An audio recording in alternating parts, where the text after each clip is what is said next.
अभी हातिम में सदी बिन अजलान से मरवी है कि मुझे रसूलुल्लाह सल्लल्लाहु अलैहि वसल्लम ने अपनी कौम की तरफ भेजा कि मैं उन्हें अल्लाह और रसूलुल्लाह सल्लल्लाहु अलैहि वसल्लम की तरफ बुलाऊं और अहकाम इस्लाम इनके सामने पेश करूं। मैं वहां पहुंचकर अपने काम में मशगूल हो गया।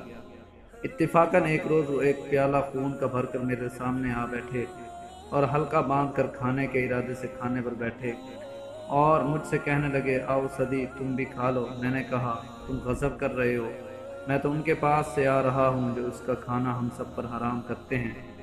तब तो वो सब के सब मेरी तरफ मुतवज्जे हो गए और कहा, बुरी बात कहो तो मैंने ये आयत पढ़कर सुना दी।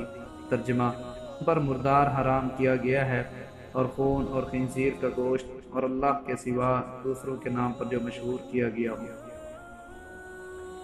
सदी फरमाते हैं, मैं वहाँ बहुत दिनों तक रहा और उन्हें पैगाम इस्लाम पहुँचाता रहा, लेकिन वो ईमान न लाए। एक दिन जबकि मैं सख्त प्यासा हुआ और बिल्कुल पानी न मिला तो मैंने उनसे पानी मांगा और कहा कि प्यास के मारे मेरा बुरा हाल है, थोड़ा सा पानी पिला दो। लेकिन किसी ने मुझे पानी न दिया, बल्कि कहा, हम तो तुझे यूं ही प्यासा तड़पा तड़पा कर मारेंगे। मैं गमनाक होकर धूप में तपते हुए अंगारों जैसे संगरेजों पर अपना कंबल मुंह पर डालकर सख्त गर्मी की हालत में गिर पड़ा। इत्तिफाकन मेरी आंख लग गई तो ख्वाब में देखता हूँ कि एक शख्स बेहतरीन जाम लिए हुए और उसमें बेहतरीन कुछ जायका मज़ेदार पीने की चीज़ लिए हुए मेरे पास आया और जाम मेरे हाथ में दे दिया। मैंने खूब पेट भर कर उसमें से पिया। वहीं आँख खुल गई तो अल्लाह की कसम मुझे मुतलक प्यास न थी, बल्कि उसके बाद से लेकर आज तक मुझे कभी प्यास की तकलीफ नहीं हुई, बल्कि यूं कहना चाहिए कि प्यास ही नहीं लगी।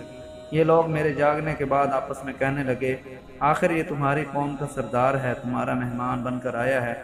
इतनी बेरुखी ठीक नहीं कि एक घूंट पानी भी हम इसे न दें।